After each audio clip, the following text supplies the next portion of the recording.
আজকে আপনাদেরকে একটা জিনিস দেখাই। এটা হচ্ছে বলদিয়ার ড্রাম, ঠিক আছে?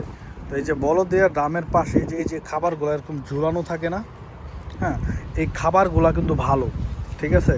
মনে করেন যে খাবারগুলো ভালো তারা কিন্তু এখানে খাবারগুলো ঝুলায় রাখা যায়। তারপরে হচ্ছে যার প্রয়োজন, যার মানে লাগবে রুটি, হ্যাঁ, সেই কিন্তু এই খাবারগুলো নিয়ে খাইতে পারে, ঠিক আছে? এই যে বলদিয়া এই খাবারগুলো এখানে রাখা দেয়, ঠিক আছে? আজকে প্রচুর বাতাস, তো আজকে এই খাবারটা দেখলাম, এর জন্য আপনাদেরকে ভিডিওটা করলাম, ঠিক আছে?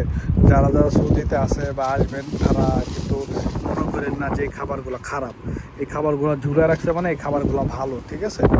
আর এটা হচ্ছে বলদিয়ার দাম, বলদিয়ার পাশে এরকমভাবে ঝুলানো থাকবে, তাইলে মনে করবেন যে খাবারগুলো ভালো, আপনি নিয়ে খাইতে পারবেন, ঠিক আছে?